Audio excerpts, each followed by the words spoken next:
ಎಲ್ರಿಗೂ ನಮಸ್ಕಾರ. ಎಲ್ಲರೂ ಹೇಗಿದ್ದೀರಾ? ಐ ಹೋಪ್ ಎಲ್ಲರೂ ಚೆನ್ನಾಗಿದ್ದೀರಾ ಅಂದ್ಕೊಂಡಿದ್ದೀನಿ. ಇನ್ನೂ ಕೂಡ ಎಲ್ಲರೂ ಚೆನ್ನಾಗಿರಬೇಕು ಅಂದ್ಬಿಟ್ಟು ನಾನು ಮನಸ್ಫೂರ್ತಿಯಾಗಿ ಕೇಳ್ತೀನಿ. ಹಾಗೆ ನಾನು ಕೂಡ ತುಂಬಾ ಚೆನ್ನಾಗಿದ್ದೀನಿ. ತುಂಬ ದಿವಸ ಆದಮೇಲೆ ಇವತ್ತು ಬಟ್ಟೆ ಹೊಲಿತಾ ಇದ್ದೀನಿ. ತುಂಬ ತಿಂಗಳಾಗಿತ್ತು ಬಟ್ಟೆ ಹೊಲಿದು. ಸ್ವಲ್ಪ ಬ್ಯುಸಿ ಇದೆ ಅಂತಲೇ ಹೇಳ್ಬೋದು. ಇವತ್ತು ಮೊನ್ನೆ ನೈಟಿ ತೊಗೊಂಡು ಬಂದಿದ್ದೆ, ಹಾಗೆ ಡ್ರೆಸ್ ಕೂಡ ತೊಗೊಂಡು ಬಂದಿದ್ದೆ. ಸ್ಟಿಚ್ ಹಾಕ್ಬಿಡೋಣ ಅಂತ ಹೇಳ್ಬಿಟ್ಟು ಬಟ್ಟೆ ಹೊಲಿತಾ ಇದ್ದೀನಿ. ಆಮೇಲೆ ಫಸ್ಟೆಲ್ಲ ನಾನು ಬ್ಲೌಸ್ಗಳೆಲ್ಲ ಹೊಲಿತಿದ್ದೆ, ಅಂದರೆ ಬೇರೆಯವ್ರದ್ದೇನು ಹೊಲಿದು ಕೊಡ್ತಾ ಇರಲಿಲ್ಲ, ನನ್ನ ಬ್ಲೌಸ್ಗಳನ್ನೆಲ್ಲ ನಾನೇ ಹೊಲ್ಕೊತಿದ್ದೆ. ಸೊ ಇವಾಗ ಪಾಪು ಆಯ್ತಲ್ಲ, ಅದರಿಂದ ಸ್ವಲ್ಪ ಲಾಂಗ್ ಟೈಮ್ ತೊಗೊಂಡ್ಬಿಟ್ಟಿದ್ದೀನಿ. ಅಂದರೆ ಬಟ್ಟೆ ಇವಾಗ ಬ್ಲೌಸೆಲ್ಲ ಸ್ಟಿಚ್ ಮಾಡ್ತೀನಿ ಅಂದರೆ ಸ್ವಲ್ಪ ಕಟ್ಟಿಂಗ್ ಎಲ್ಲ ಮರ್ತೋಗ್ಬಿಟ್ಟಿದ್ದೀನಿ. ನಾನು ಹೊಲ್ದಿರೋಂಥ ಕೆಲವೊಂದು ಬ್ಲೌಸ್ಗಳನ್ನ ತೋರಿಸ್ತೀನಿ. ಸೊ ನಾನೇ ಹೊಲ್ದಿರೋಂಥ ಬ್ಲೌಸ್ಗಳು ತುಂಬ ವರ್ಷ ಆಯ್ತು ಅಂತಲೇ ಹೇಳ್ಬೋದು, ಬ್ಲೌಸ್ಗಳೆಲ್ಲ ಹೊಲಿದು. ಸೊ ಇವಾಗ ನಾನು ಹೆಂಗೆ ಹೊಲ್ದಿದ್ದೀನಿ ಅಂದ್ಬಿಟ್ಟು ತೋರಿಸ್ತೀನಿ. ಇದು ನಾನು ಫಸ್ಟ್ ಹೊಲ್ದಂಥ ಬ್ಲೌಸ್, ಇದು ತೋರಿಸ್ತೀನಿ. ಅದು ಅವಾಗೆಲ್ಲ ಒಂದು 7-8 ವರ್ಷದಿಂದ ಇವೆಲ್ಲ ಒಂಥರ ನ್ಯೂ ಡಿಸೈನ್ ಅಂತಲೇ ಹೇಳ್ಬೋದು. ಸಿಂಪಲ್ ಸ್ಯಾರಿಗೆ ಈ ರೀತಿ ನಾನು ಡಿಸೈನ್ ಮಾಡಿದ್ದೀನಿ. ಅಂದರೆ ಇಲ್ಲಿ ಇದೆಯಲ್ಲ ಬಟ್ಟೆ, ಈ ರೀತಿ ಫೋಲ್ಡಿಂಗ್ ಮಾಡಿ ಇದಕ್ಕೆ ಒಂದು ಲೇಸ್ ಹಾಕಿದ್ದೀನಿ. ಚೆನ್ನಾಗಿದೆ. ಅಂದರೆ ಇದು ತುಂಬ ವರ್ಷ ಆಯಿತು ಸೀರೆ ಉಟ್ಕೊಂಡಿಲ್ಲ. ಮುಂದೆ ಈ ರೀತಿ ಇದೆ. ಅವಾಗೆಲ್ಲ ನಾನು ಬ್ಲೌಸೆಲ್ಲ ಇಷ್ಟಕ್ಕೆ ಹೊಲಿಸ್ತಾ ಇದ್ದಿದ್ದು, ಅಂದರೆ ಇಷ್ಟಕ್ಕೆ ಹೊಲಿಸ್ತಾ ಇದ್ದೆ ಬ್ಲೌಸ್ ಎಲ್ಲ. ಇವಾಗ ಸ್ವಲ್ಪ ಬ್ಲೌಸ್ಗಳೆಲ್ಲ ಉದ್ದ ಹೊಲಿಸ್ಕೊತಾ ಇದ್ದೀನಿ ಅಂದ್ಬಿಟ್ಟು. ಇದು ಅಷ್ಟೇ ಸಿಂಪಲ್ ಆಗಿದೆ ಅಷ್ಟೇ ಇದು ಬ್ಲೌಸು. ನನಗೆ ಜಾಸ್ತಿ ಹಿಂದೆ ಡಿಸೈನ್ ಇಷ್ಟ ಆಗಲ್ಲ ಅಂದ್ಬಿಟ್ಟು ಈ ರೀತಿ ರೌಂಡ್ ಇದು ಕೂಡ ಅಷ್ಟೇ ಸ್ಲೀವ್. ಇದು ಬಾರ್ಡ್ರ್ ಬಂದಿದೆ. ಇದಕ್ಕೆಲ್ಲ ನಾನು ಸ್ಲೀವ್ ಹತ್ರ ಈ ರೀತಿ ಲೇಸ್ನ ಅಟ್ಯಾಚ್ ಮಾಡಿದ್ದೀನಿ. ಕೈನಲ್ಲೇ ಹಾಕಿರೋಂಥದ್ದು ನಾನು ಇವೆಲ್ಲ. ಮಿಷಿನ್ಗೆ ಏನಾಗಿತ್ತು ಅಂತಂದರೆ ಒಂದ್ಸಲ ನೀಡಲ್ಲಿ ಮುರಿದೋಯ್ತು, ಅದರಿಂದ ಕೈಯಲ್ಲಿ ಸ್ಟಿಚ್ ಈ ರೀತಿ ಬಮ್ಮ. ಇದು ನಾನು ಮಿಷಿನಲ್ಲಿ ಸ್ಟಿಚ್ ಮಾಡಿದ್ದಲ್ಲ, ಕೈನಲ್ಲಿ ಸ್ಟಿಚ್ ಮಾಡಿರೋಂಥದ್ದು ಹಿಂಗೆ.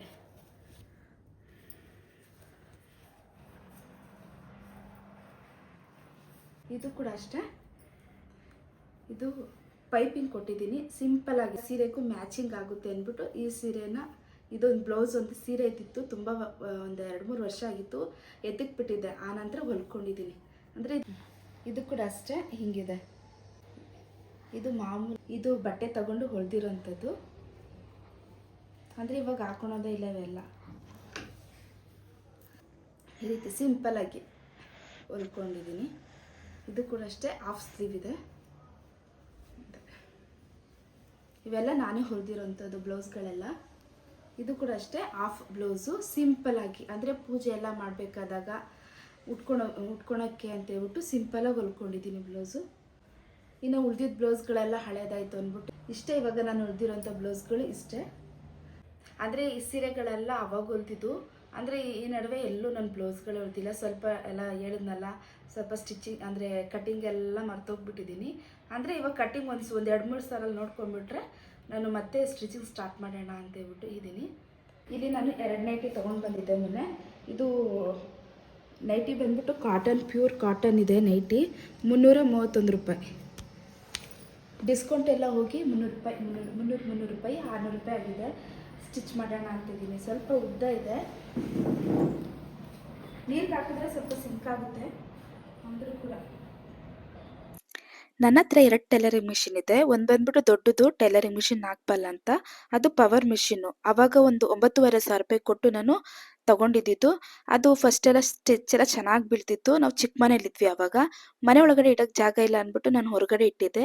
ಆವಾಗ ಏನಾಗಿದೆ ಅಂದರೆ ಬಿಸಿಲಿಗೆ ಹಾಗೆ ಮಳೆ ನೀರೆಲ್ಲ ಬಿದ್ದು ಟೈಲರಿಂಗ್ ಮಿಷಿನ್ ಎಲ್ಲ ಹಾಳಾಗಿದೆ. ಸರ್ವಿಸು ಕೂಡ ಮಾಡಿಸ್ದೆ, ಬಟ್ ಆದರೂ ಕೂಡ ಲೂಸ್ ಸ್ಟಿಚ್ 2 ಸಲ ಸರ್ವಿಸ್ ಮಾಡಿಸಿದ್ದೀನಿ. ಹಾಗೆ ಪದೇ ಪದೇ ಸ್ವಲ್ಪ ರಿಪೇರಿ ಬರ್ತಾ ಇತ್ತು, ಅದರಿಂದ ನಾನು ಬಾಲ್ಕನಿನಲ್ಲಿ ಇಟ್ಬಿಟ್ಟಿದ್ದೀನಿ. ಈ ಮಿಷಿನ್ ಬಂದು ನಮ್ಮ ಅಮ್ಮ ಕೊಟ್ಟಿದ್ದು ನನಗೆ, ಟೈಲರಿಂಗ್ ಮಿಷಿನು. ಯಾಕೆ ಅಂತಂದರೆ ಮಕ್ಕಳಿದ್ದಾರೆ, ಸ್ವಲ್ಪ ಬಟ್ಟೆ ಎಲ್ಲ ಹರಿದಾಕೊಂಡ್ಬಿಟ್ಟಿರ್ತಾರೆ. ನಾವು ಅವನ್ನೆಲ್ಲ ಟೈಲರಿಂಗ್ ಶಾಪ್ಗೆಲ್ಲ ಕೊಡೋದಕ್ಕಾಗೋದಿಲ್ಲ. ಫ್ರೀ ಟೈಮಲ್ಲಿ ಮಕ್ಕಳು ಬಟ್ಟೆ ಎಲ್ಲ ಹರಿದೋಗಿರೋ ಬಟ್ಟೆ ಎಲ್ಲ ಸ್ವಲ್ಪ ಸ್ಟಿಚ್ ಮಾಡ್ಬೋದು ಅಂದ್ಬಿಟ್ಟು, ಹಾಗೆ ಸ್ವಲ್ಪ ಬ್ಲೌಸ್ಗಳು, ಸೀರೆಗೆ ಫಾಲ್ ಎಲ್ಲ ಹಾಕ್ಬೋದು ಅಂದ್ಬಿಟ್ಟು ಅಮ್ಮ ಕೊಟ್ಟರು. ಸೊ ಅಮ್ಮ ನೆನಪಾಗಿ ನಾನು ಈ ಟೈಲರಿಂಗ್ ಮಿಷಿನ್ ಇಟ್ಕೊಂಡಿದ್ದೀನಿ. ಸ್ಟಿಚ್ ಎಲ್ಲ ಚೆನ್ನಾಗಿ ಬೀಳುತ್ತೆ. ಆಮೇಲೆ ಸ್ವಲ್ಪ ಚಿಕ್ಕ ಮಿಷಿನ್ ಅಂತಲೇ ಹೇಳ್ಬೋದು. ಅಂದರೆ ಪವರ್ ಮಿಷಿನಲ್ಲಿ ಇರೋಷ್ಟು ಅಪ್ಡೇಟ್ ಈ ಮಿಷಿನಲ್ಲಿಲ್ಲ. ಆದರೆ ಪರವಾಗಿಲ್ಲ, ಸ್ಟಿಚ್ ಎಲ್ಲ ಚೆನ್ನಾಗಿ ಬೀಳುತ್ತೆ. ನನಗೆ ತಾಟಿ ಲುಂಗಿ ಅಂದರೆ ತುಂಬ ಇಷ್ಟ, ಮಕ್ಳಿಗೂ ಕೂಡ ಇಷ್ಟ. ಏನೋ ಗೊತ್ತಿಲ್ಲ, ತಾಟಿ ಲುಂಗಿ ತಿಂತಿದ್ರೆ ತಿಂದಂಗೆ ಅನ್ಸಲ್ಲ.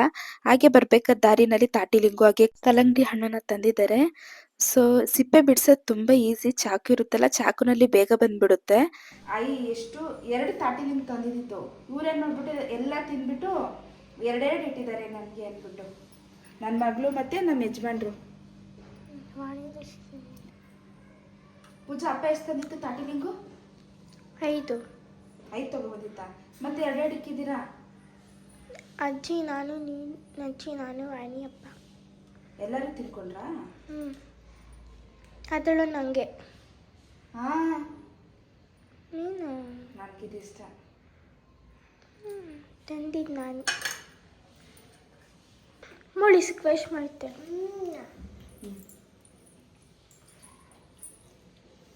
ಪತ್ರ ಹೇಳ್ಕೊಡ್ರಿ ಇನ್ನೊಂದು ಚೀಲ.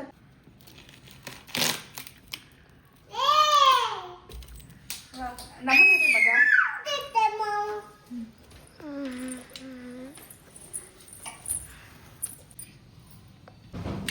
ಇನ್ನು ನಮ್ಮ ಪಾಪಗೆ ಸ್ನಾನ ಮಾಡಿಸ್ಬೇಕಾಯ್ತು.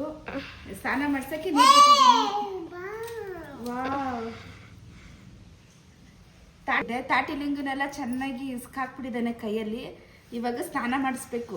ಇವಾಗ ನಮಗೆ ಕಲ್ಲಂಗಡಿ ಏನಂದ್ರೆ ತುಂಬಾ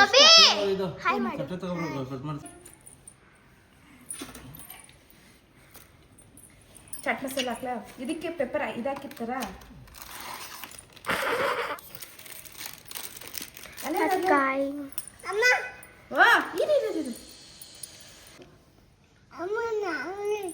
ನೀನು ಬರ್ತೀಯಾ? ಏನಿರು. ಹಾ, ಮಾಮಿ ಹೋಯ್ತು. ಹೆಂಗೈತಪ್ಪ? ಚೆನ್ನಾಯ್ತಾ ರೀ?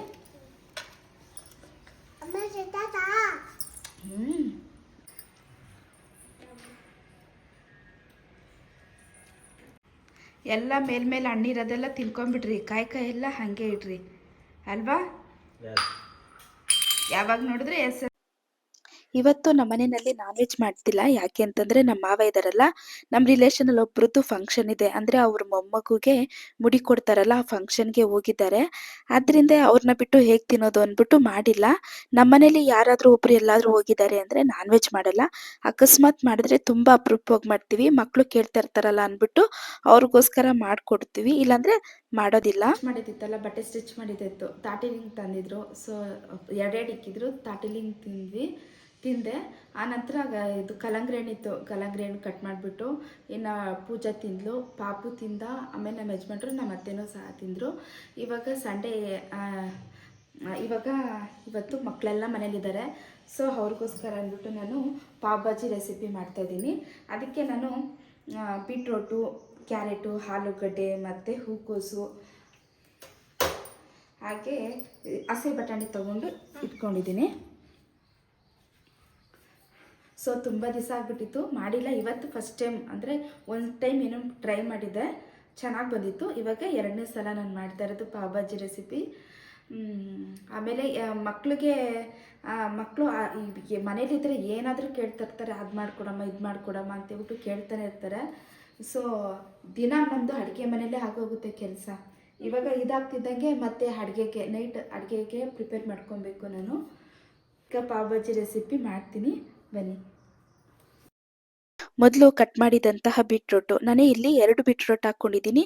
ನಿಮಗೆ ಬೇಕು ಅಂದರೆ ಹಾಕ್ಕೊಳ್ಳಿ, ಬೇಡ ಅಂದರೆ ಸ್ಕಿಪ್ ಮಾಡ್ಕೊಬೋದು. ಕ್ಯಾರೆಟು ಹಾಗೆ ಹೂಕೋಸನ್ನ ನಾನು ಉಪ್ಪು ನೀರಲ್ಲಿ ಒಂದು 5 ನಿಮಿಷ ಕುದಿಸ್ಕೊಂಡು ವಾಶ್ ಮಾಡಿ ಹಾಕ್ಕೊತಾ ಇದ್ದೀನಿ. ಹಾಗೆ ಕ್ಯಾರೆಟು ಹಾಕ್ಕೊಂಡಿದ್ದೀನಿ, ಹಾಗೆ ಆಲೂಗಡ್ಡೆ, ಸ್ವಲ್ಪ ನೀರು, ಸ್ವಲ್ಪ ಉಪ್ಪು, ಹಾಗೆ ಹಸೆ ಬಟಾಣಿ ಹಾಕ್ಕೊತಾ ಇದ್ದೀನಿ ನಾನು. ನಿಮ್ಮ ಹತ್ರ ಇದ್ದರೆ ಹಸೆ ಬಟಾಣಿ ಆದರೂ ಹಾಕ್ಕೊಬೋದು, ಇಲ್ಲಾಂದರೆ ಒಣ ಬಟಾಣಿನ ನೆನೆಸ್ಕೊಂಡು ಕೂಡ ಹಾಕ್ಕೊಬೋದು. ಇದಕ್ಕೆ ಕ್ಯಾಪ್ಸಿಕಮ್ನು ಕೂಡ ಹಾಕ್ಕೊಬೋದು, ನೌಕಲ್ ಹಾಕ್ಕೊಬೋದು.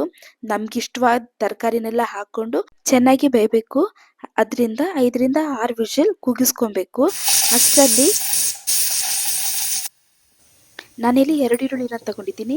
ಈ ಥರ ಚಿಕ್ಕದಾಗಿ ಕಟ್ ಮಾಡಿ ತರಿಯಾಗಿ ರುಬ್ಕೊತೀನಿ. ಹಾಗೆ ಟೊಮೊಟೊನು ಕೂಡ ಅಷ್ಟೇ ಸ್ವಲ್ಪ ತರಿಯಾಗಿ ಪೇಸ್ಟ್ ಮಾಡ್ಕೊತೀನಿ. ಇವಾಗ ಕುಕ್ಕರ್ ವಿಷಿಲ್ ಆರಿದೆ. ನೋಡ್ತಾ ಇದ್ದೀರಲ್ಲ, ಜಾಸ್ತಿ ನೀರು ಹಾಕಿಲ್ಲ ನಾನು.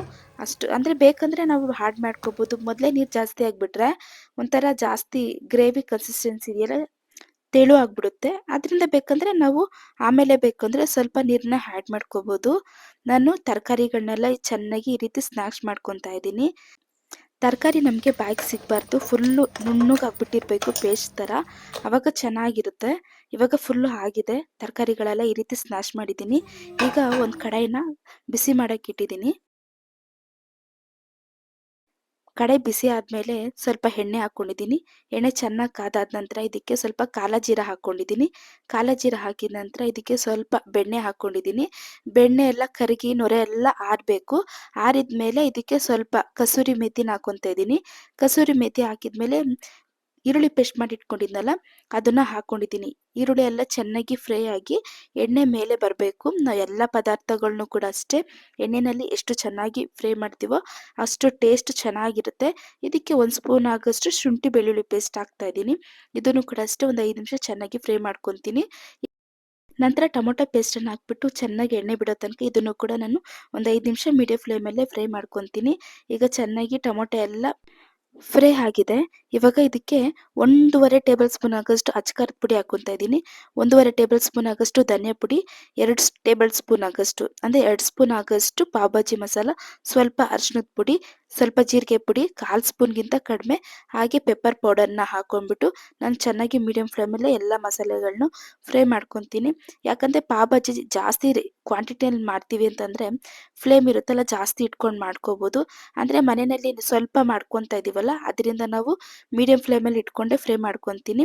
ಈಗ ಮಸಾಲೆ ಎಲ್ಲ ಚೆನ್ನಾಗಿ ಫ್ರೈ ಆದಮೇಲೆ ನಾನು ತರಕಾರಿಗಳನ್ನೆಲ್ಲ ಸ್ನ್ಯಾಶ್ ಮಾಡಿ ಇಟ್ಕೊಂಡಿದ್ನಲ್ಲ, ಅದನ್ನು ಹಾಕಿ ಸ್ವಲ್ಪ ಒಂದು 2 ನಿಮಿಷ ಫ್ರೈ ಮಾಡಿಕೊಂಡು ಕುಕ್ಕರ್ನಲ್ಲಿ ಸ್ವಲ್ಪ ಅಂದರೆ ತರಕಾರಿದೆಲ್ಲ ಹಾಗೇ ಇದೆ, ಅದಕ್ಕೆ ಸ್ವಲ್ಪ ನೀರು ಹಾಕ್ಕೊಂಬಿಟ್ಟು ಇವಾಗ ಇದಕ್ಕೂ ಹಾಕ್ಕೊತೀನಿ.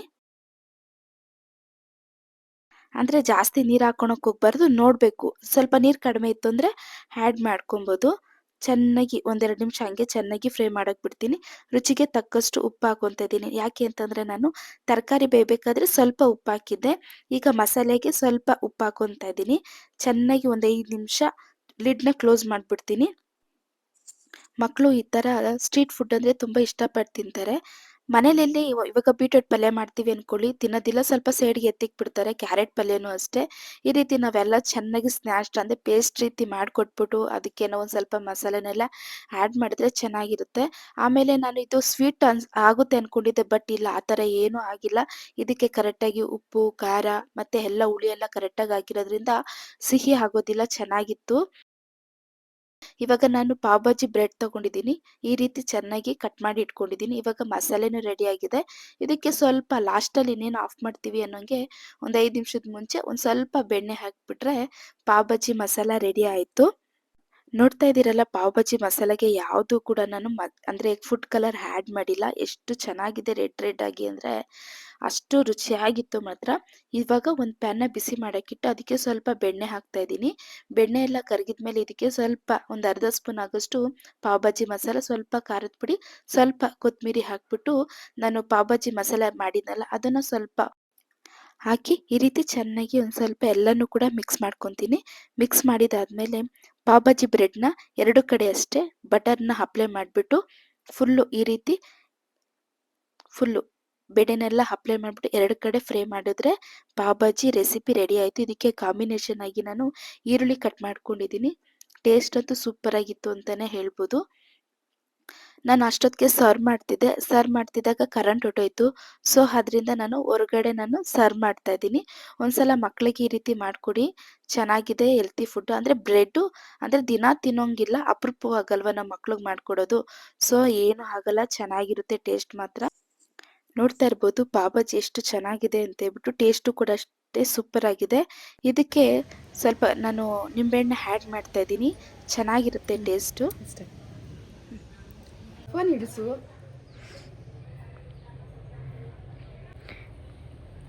ಬೆಣ್ಣೆ ಹಾಕಿದ್ದೀನಿ. ಹಾಂ, ಹೇಗಿದೆ ರೀ? ಪಾವ್ ಭಾಜಿ ರೆಸಿಪಿ ಅಂತೂ ನನ್ನ ಮಗಳಿಗೆ ಪೂಜನ್ಗಂತೂ ತುಂಬ ಇಷ್ಟ ಆಯಿತು. ಪಾಪು ತಿಂದಿಲ್ಲ ಪಾವ್ ಭಾಜಿ ರೆಸಿಪಿ. ನಮ್ಮ ವಾಣಿ ಇದ್ದಾಳಲ್ಲ, ನಮ್ಮ ವಾಣಿ ಒಂದೊಂದು ಪೀಸ್ ತಿಂದ್ಬಿಟ್ಟು ಹೋದ್ಲು. ಅವಳಿಗೂ ಇವೆಲ್ಲ ಜಾಸ್ತಿ ಇಷ್ಟ ಆಗೋದಿಲ್ಲ. ಅವಳಿಗೇನಿದ್ರು ಅನ್ನ ಸಾಂಬಾರು ಮತ್ತು ಪಲಾವ್ ಈ ಥರ ರೆಸಿಪಿ ಇಷ್ಟಪಡ್ತಾಳೆ. ಸ್ನ್ಯಾಕ್ಸ್ ಎಲ್ಲ ಅಷ್ಟೊಂದು ಇಷ್ಟಪಡೋದಿಲ್ಲ. ಹಾಗೆ ನಮ್ಮ ಪಾಪು ಮನೆನೆಲ್ಲ ಗಲೀಜು ಮಾಡಿಬಿಟ್ಟಿತ್ತು. ಕಲ್ಲಂಗಡಿ ಹಣ್ಣು ಹಾಗೆ ತಾಟಿಲಿಂಗನೆಲ್ಲ ಹಾಕಿ ಸ್ವಲ್ಪ ಎಲ್ಲ ಕಿವುಚ್ಬಿಟ್ಟು ಫುಲ್ಲು ಮನೆಯೆಲ್ಲ ಗಲೀಜು ಮಾಡಿಬಿಟ್ಟಿದ್ದ. ಅದು ಅಲ್ಲದೆ ಹೊರಗಡೆ ಕೂಡ ಗಲೀಜು ಮಾಡಿಬಿಟ್ಟಿದ್ದ. ಕಲ್ಲಂಗಡಿ ಹಣ್ಣೆಲ್ಲ ಎಸ್ದು ಸ್ವಲ್ಪ ಮನೆಯೆಲ್ಲ ಅಂಟಂಟು ರೀತಿ ಆಗಿಬಿಟ್ಟಿತ್ತು. ಅದರಿಂದ ಮನೆಯೆಲ್ಲ ನಾನು 3 ಸಲ ಅಂದರೆ ಸ್ವಲ್ಪ ಪೆನಾಯಿಲ್ ಹಾಕ್ಬಿಟ್ಟು ಮತ್ತೆ ಒಂದು ಸ್ವಲ್ಪ ಕಂಫರ್ಟ್ ಹಾಕ್ಬಿಟ್ಟು ಮನೆಯೆಲ್ಲ ಕ್ಲೀನ್ ಮಾಡ್ಕೊಂಡ್ಬಿಟ್ಟೆ. ಹಾಗೆ ಸ್ವಲ್ಪ ಮೆಟ್ಲುಗಳು ಮನೆ ಮುಂದೆನೂ ಕೂಡ ಕ್ಲೀನ್ ಮಾಡಿಕೊಂಡೆ. ಮಕ್ಕಳಿರೋ ಮನೆ ಅಂತೂ ಇದೇ ಥರ ಅಂತ ಹೇಳ್ಬೋದು. ಇವಾಗ ಸ್ವಲ್ಪ ಹೊತ್ತಿನ ಮುಂಚೆ ಕ್ಲೀನ್ ಮಾಡಿರ್ತೀನಿ. ಇನ್ನೊಂದು ಸ್ವಲ್ಪ ಹೊತ್ತು ನಮ್ಮ ಪಾಪು ಏನಾದರೂ ತಿಂದು ಹಾಕೋದು, ಮತ್ತು ಸೋಫಾ ಸೆಟ್ ಮೇಲೆ ಇರೋದೆಲ್ಲ ಗಲೀಜು ಮಾಡೋದು, ನೀರು ಎತ್ಕೊಂಬರೋದು, ಫುಲ್ಲು ಚೆಲ್ಬಿಡೋದು, ಈ ರೀತಿ ಗಲೀಜು ಮಾಡ್ತಾನೆ ಇರುತ್ತೆ. ಆಮೇಲೆ ಮೊಸರಿಕ್ಕಿದ್ರೆ ಮೊಸರನ್ನೆಲ್ಲ ಚೆಲ್ಬಿಡೋದು, ತರಕಾರಿ ಇದ್ದರೆ ತರಕಾರಿ ಬುಟ್ಟಿಯಲ್ಲಿರೋ ತರಕಾರಿಗಳನ್ನೆಲ್ಲ ಬಿಸಾಕ್ಬಿಡೋದು. ಅಂದರೆ ಇವಾಗ ಸ್ವಲ್ಪ ಉದ್ದ ಆಗಿದ್ದಾನಲ್ಲ, ಬೆಳೆದಿದ್ದಾನೆ. ಸೊ ಇವಾಗ ಕೈಗೆಲ್ಲ ಹಿಡ್ತಾ ಇದೆ. ಅದರಿಂದ ಒಂದೊಂದು ತುಂಬ ಗಲೀಜು ಮಾಡ್ತಾನೆ. ಹಾಗೆ ಪೆನ್ಗಳು ಮತ್ತೆ ಬುಕ್ಸ್ಗಳನ್ನೆಲ್ಲ ಪೇಪರ್ ಅರ್ಧ ಹಾಕೋದು, ಈ ರೀತಿ ಮಾಡಿ ನಮಗೆ ಎಡೆಡ್ ಕೆಲಸ ಕೊಡ್ತಾ ಇರ್ತಾನೆ. ಸುಬ್ಬಿ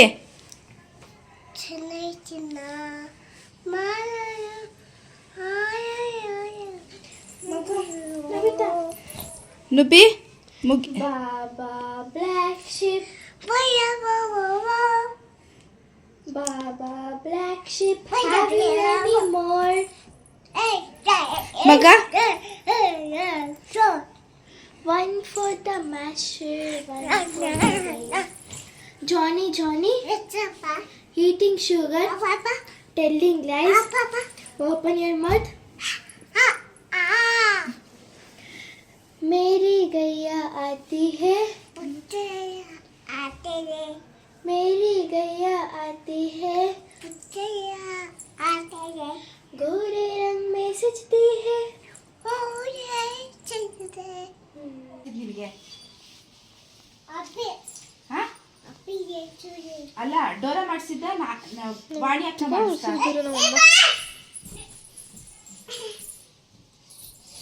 ಒಂದು ನಿಮಿಷ ಆಯ್ತು. ವಾ ಮಗ ಇಲ್ಲಿ ಇದ್ಬೇಕಾ? ವಾ ಇದು ನನಗೆ. ವಾವ್ ಚೆನ್ನಾಯ್ತಲ್ಲ. ವಾ ನುಬ್ಬಿ ಪಚ್ಚಳಿದ್ದಾನೆ. ಓ ಪಾಪು ಪಚ್ಚ ಬಿಟ್ಟಿದ್ದಾನೆ. ನೋಡಿ ಇವಾಗ ಏನು ಕ್ಲಾರಿಟಿ ಇದೆ. ಬೆಡ್ಶೀಟ್ ಇಲ್ಲ ಪಚ್ಚ.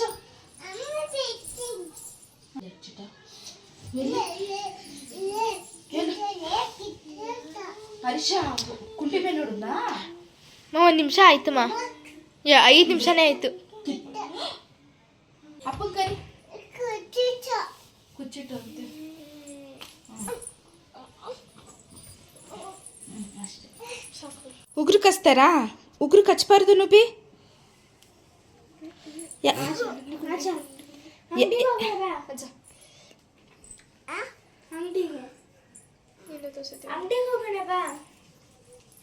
ಎತ್ಕೊಂಡು ಹೋಗ್ರಿ.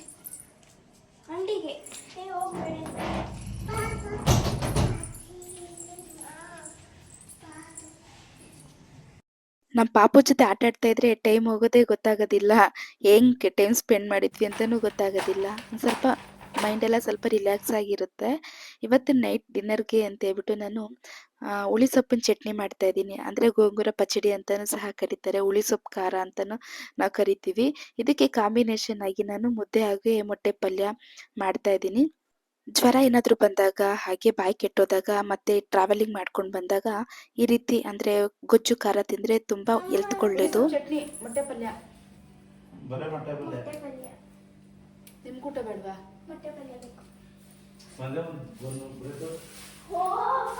ಅಲ್ಲೆಲ್ಲ ತೊಳೆದು ಎತ್ತಿಟ್ಟಿದ್ದಾಯ್ತು. ಇನ್ನು ಇಲ್ಲ ಪಾವ್ ಭಾಜಿ. ನಾನಿವತ್ತು 3 ಜನಕ್ಕಾಗಷ್ಟು ಮಾತ್ರ ಮುದ್ದೆ ಮತ್ತು ಚಟ್ನಿ ಮಾಡ್ತಾ ಇದ್ದೀನಿ. ಸೊ ಪಾವ್ ಭಾಜಿ ಎಲ್ಲ ತಿಂದ್ಬಿಟ್ಟು ಹೊಟ್ಟೆ ತುಂಬೋಗಿದೆ. ಮತ್ತೆ ನಾನು ಪಾತ್ರೆ ಎಲ್ಲ ಕ್ಲೀನಾಗಿ ಎಲ್ಲ ತೊಳೆದು ಎತ್ತಿಟ್ಬಿಟ್ಟಿದ್ದೀನಿ. ಮತ್ತೆ ಇವ್ರೇನಂತ ಕೇಳ್ತಿದ್ದಾರೆ, ಮತ್ತೆ ಪಾವ್ ಭಾಜಿ ಮಾಡು ಅಂತಿದ್ದಾರೆ. ಮತ್ತೆ ಪಾತ್ರೆ ಎಲ್ಲ ತೊಳೆಯೋದು ಮತ್ತೆ 2 ಕೆಲಸ ಆಗುತ್ತೆ. ಅದರಿಂದ ನಾಳೆ ಮಾಡಿಕೊಡ್ತೀನಿ ಅಂದ್ಬಿಟ್ಟು ಹೇಳ್ತಾ ಇದ್ದೀನಿ.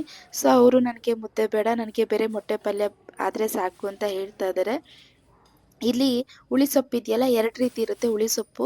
ಒಂದು ಬಂದ್ಬಿಟ್ಟು ಅದು ತುಂಬ ಹುಳಿ ಇರುತ್ತೆ. ಅದಕ್ಕೆ ಟೊಮೊಟೊ ಹಣ್ಣು ಸೇರ್ಸಂಗಿಲ್ಲ. ಇವಾಗ ನಾನು ಚಟ್ನಿ ಮಾಡ್ತಾ ಇದ್ದೀನಲ್ಲ, ಈ ಸೊಪ್ಪಲ್ಲಿ ಜಾಸ್ತಿ ಹುಳಿ ಅಂಶ ಇರುತ್ತೆ.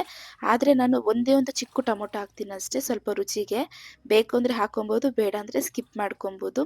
ಹಾಗೆ ಇನ್ನೊಂದು ಥರ ಹುಳಿ ಸೊಪ್ಪಿರುತ್ತೆ, ಅದಕ್ಕೆ ಟೊಮೊಟೊ ಇದು ಕಂಪಲ್ಸರಿ ಆ್ಯಡ್ ಮಾಡಲೇಬೇಕು. ಅದರಲ್ಲಿ ಸ್ವಲ್ಪ ಹುಳಿ ಅಂಶ ಕಡಿಮೆ ಇರುತ್ತೆ. ನಾನಿವಾಗ ಒಂದು ಕಡಾಯಿನ ಸ್ವಲ್ಪ ಒಂದು ಚಿಕ್ಕ ಕಡಾಯಿ ತಗೊಂಡಿದ್ದೀನಿ.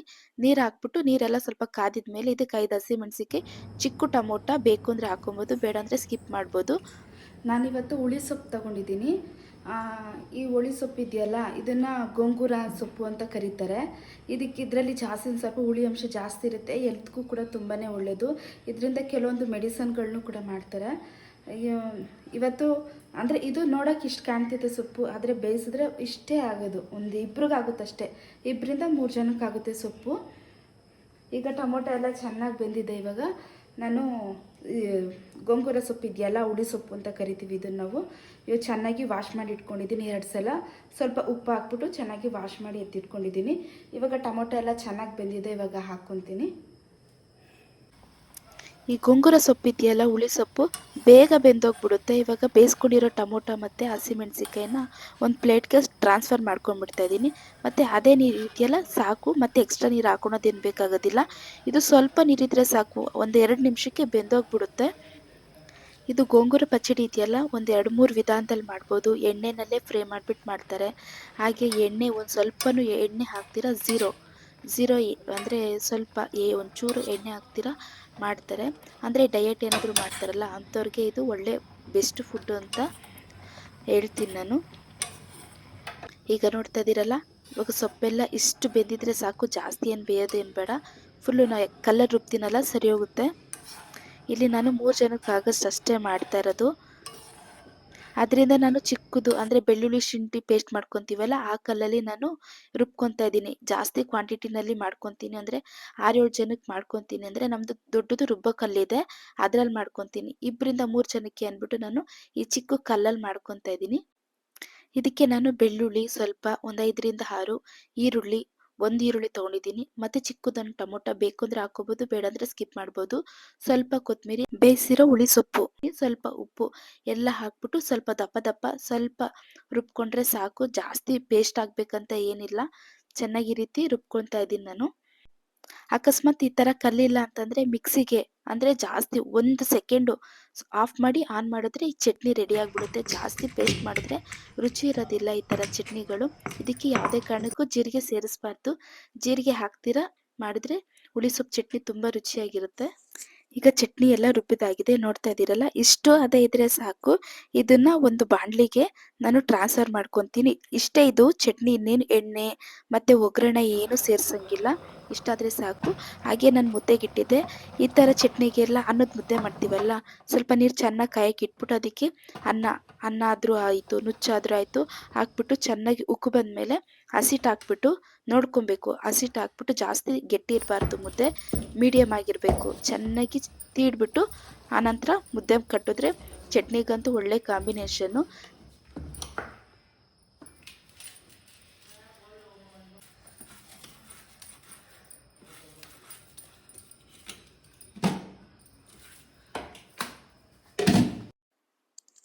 ನಾನು ಮುದ್ದೆನೂ ಸಹ ಮಾಡಿಕೊಂಡೆ. ಮೊಟ್ಟೆ ಪಲ್ಯ ಮಾಡಿಬಿಡೋಣ ಅಂತ. ಮೊಟ್ಟೆ ಪಲ್ಯ ಎಲ್ಲರಿಗೂ ಕೂಡ ಬಂದೇ ಬರುತ್ತೆ ಮಾಡೋದಕ್ಕೆ.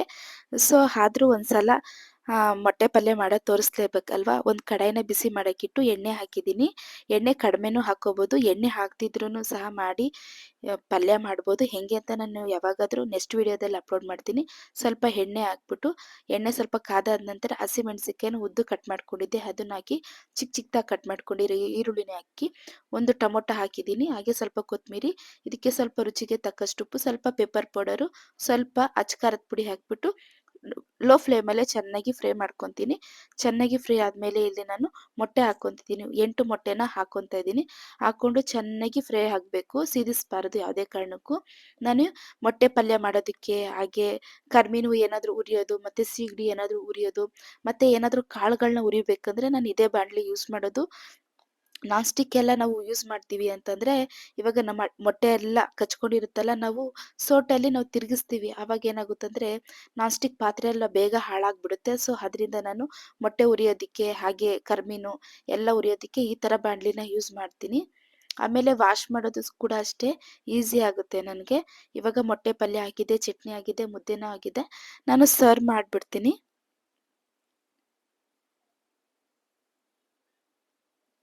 ಒಂದು ಗಾದೆ ಹೇಳ್ತಾರೆ, ಬಡವ್ರ ಮನೆ ಊಟ ಚೆಂದ, ಶ್ರೀಮಂತರ ಮನೆ ನೋಟ ಚೆಂದ ಅಂತ. ಅದು 100ಕ್ಕೆ 100 ಸತ್ಯ ಅಂತಾನೆ ಹೇಳ್ಬೋದು. ಈ ರೀತಿ ಊಟ ಎಲ್ಲೂ ಕೂಡ ಅಷ್ಟೇ ನಮ್ಮ ಮನೆಯಲ್ಲಿ ಮಾಡ್ಕೊಂಡು ತಿಂದ್ರೇನೆ ಈ ರೀತಿ ಊಟ ನೆಮ್ಮದಿಯಿಂದ ಸಿಗೋದು. ನಾವ್ ಎಂತ 5 ಸ್ಟಾರ್ ಹೋಟ್ಲಲ್ಲಿ ಊಟ ತಿಂದ್ರು ಕೂಡ ಮನೆಯಲ್ಲಿ ಈ ತರ ನೆಮ್ಮದಿ ಊಟ ಎಲ್ಲೂ ಕೂಡ ಸಿಗೋದಿಲ್ಲ. ಇನ್ನು ಅತ್ತೆಗೂ ಸಹ ಊಟ ಎಲ್ಲ ಇಕ್ಕೊಟ್ಟೆ ನಾನು. ಇನ್ನು ಅತ್ತೆ ಅಂತೂ ಚೆನ್ನಾಗಿದೆ ಅಂತ ಹೇಳ್ಬಿಟ್ಟು ತಿಂತಾ ಇದ್ದಾರೆ. ಇನ್ನು ನಮ್ಮ ಮಾವ ಬಂದ್ರು ಅಷ್ಟೊತ್ತಿಗೆ. ನಮ್ಮ ಮಾವ ಅಲ್ಲೇ ತಿನ್ಕೊಂಡು ಬಂದಿದ್ರು, ಬೇಡ ಅಂತಂದ್ರು. ಸೊ ಅದಕ್ಕೋಸ್ಕರ ನಾನೊಂದು ಸ್ವಲ್ಪ ಊಟ ಮಾಡಿದೆ. ಮಕ್ಕಳು ಬೇಡ ಬೇಡ ಅಂತ ಇದ್ರು. ಆ ನಂತರ ನೋಡಿದ್ರೆ ಅವರು ಕೂಡ ಅಷ್ಟೇ ಒಂದು ಸ್ವಲ್ಪ ಟೇಸ್ಟ್ ಕೊಟ್ಟೆ. ಅವರು ಕೂಡ ಚೆನ್ನಾಗಿದೆ ಅಂದ್ಬಿಟ್ಟು ಅವರೂ ಮುದ್ದೆ ಮತ್ತೆ ಮೊಟ್ಟೆ ಪಲ್ಯ ಹಾಕೊಂಡು ತಿಂದ್ರು.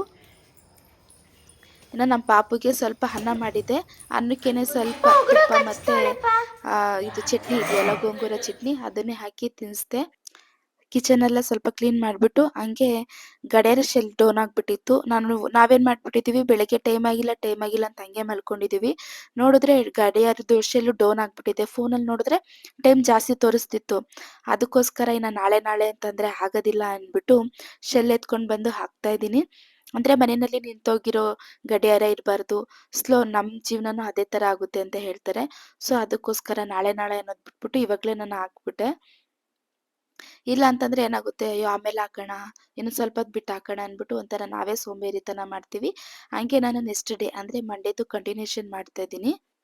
ನಾನು ಟಿವಿಗೆ ಅಂತ ಹೇಳ್ಬಿಟ್ಟು 5 ಟಿವಿ ಸ್ಟಿಕ್ ಲೈಟ್‌ನ ಆರ್ಡರ್ ಮಾಡಿದ್ದೆ. ಸೊ ಅದನ್ನು ಬಂತು ಮಧ್ಯಾಹ್ನ. ಅದಕ್ಕೋಸ್ಕರ ಇದ್ರದ್ದು ಸಹ ಒಂದು ವಿಡಿಯೋ ಮಾಡೋಣ ಅಂದ್ಬಿಟ್ಟು ಮಾಡ್ತಾ ಇದ್ದೀನಿ.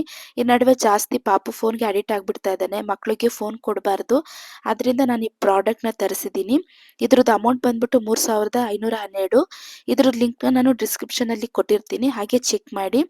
ಇದನ್ನ ಏನು ಅಂತಂದ್ರೆ ಮಕ್ಕಳು ಯಾವಾಗಲೂ ಕೂಡ ಅಷ್ಟೇ ಫೋನ್‌ಗೆ ಅಡಿಕ್ಟ್ ಆಗ್ಬಿಟ್ಟಿರ್ತಾರೆ. ಒಂದು ಊಟ ತಿನ್ನಿಸ್ಬೇಕಾದ್ರೆ ಆಗಿರ್ಬೋದು, ಎಲ್ಲದಕ್ಕೂ ಕೂಡ ಫೋನ್‌ಗೆ ಅಡಿಕ್ಟ್ ಆಗ್ಬಿಟ್ಟಿತ್ತು ನಮ್ಮ ಪಾಪು. ಅದರಿಂದ ನಾನು ಟಿವಿಗೆ ಈ ಥರ ಮಕ್ಕಳಿಗೆ ಸ್ವಲ್ಪ ರೈಮ್ಸು ಮತ್ತೆ ಗೊಂಬೆ ಟಿವಿದು ಹಾಕ್ಕೊಟ್ಬಿಟ್ರೆ ನೋಡ್ಕೊಂಡು ಕೂತ್ಕೊಂತಾರೆ ಅಂದ್ಬಿಟ್ಟು ನಾನು ಈ ಪ್ರಾಡಕ್ಟ್‌ನ ತರಿಸಿದ್ದೀನಿ. ಹಾಗೆ ನಾವು 5 ಟಿವಿ ಸ್ಟಿಕ್‌ನ ಟಿವಿಗೆ ಕನೆಕ್ಟ್ ಮಾಡ್ಬೇಕಾದ್ರೆ ನಮ್ಮ ಪಾಪು ಇದ್ದಾನಲ್ಲ, ಅಲ್ಲಿ ಶೋಕೇಸಲ್ಲಿ ಒಂದು ಲೋಟಸ್ ಇಟ್ಟಿದ್ವಿ ಗಾಜಿಂದು. ಸೊ ಪಾಪುಗೆ ಇಟ್ಕೋ ಥರನೇ ಇತ್ತು. ನಾವು ಅದನ್ನ ಕನೆಕ್ಟ್ ಮಾಡ್ಬೇಕಾದ್ರೆ ಪಾಪು ಏನು ಮಾಡ್ಬಿಟ್ಟಿದ್ದಾನೆ, ಆ ಲೋಟಸ್ ಫ್ಲವರ್‌ನ ಒಡೆದಾಕ್ಬಿಟ್ಟ. ಇನ್ನು ಅದನ್ನೆಲ್ಲ ಕ್ಲೀನ್ ಮಾಡೋಷ್ಟೊತ್ತಿಗೆ ಸುಮಾರು ಹೊತ್ತು ತಗೊಂತು. ಇಲ್ಲ ಅಂತಂದ್ರೆ ಮಗು ಓಡಾಡ್ತಾ ಇರುತ್ತಲ್ಲ, ಗಾಜಿನ ಚೂರು ಚುಚ್ಕೊಂಡ್ಬಿಡುತ್ತೆ ಅಂದ್ಬಿಟ್ಟು ಅದೊಂದು ಕೆಲಸ ಬೇರೆ ಆಯಿತು. ಇನ್ನು ನಮ್ಮ ಯಜಮಾನ್ರಿಗಂತೂ ಅದು ಟಿವಿಗೆ ಕನೆಕ್ಟ್ ಮಾಡೋಕ್ಕೆ ಬಂದಿಲ್ಲ.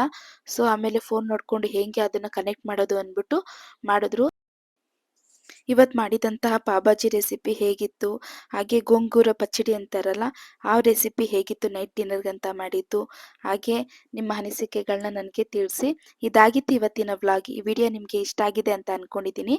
ಈ ವಿಡಿಯೋ ನಿಮಗೆ ಇಷ್ಟ ಆಗಿದ್ರೆ ಪ್ಲೀಸ್ ಲೈಕ್ ಮಾಡಿ, ಶೇರ್ ಮಾಡಿ, ಸಬ್ಸ್ಕ್ರೈಬ್ ಮಾಡಿ. ನಿಮ್ಮ ಅನಿಸಿಕೆಗಳನ್ನ ಕಮೆಂಟಲ್ಲಿ ತಿಳಿಸಿ.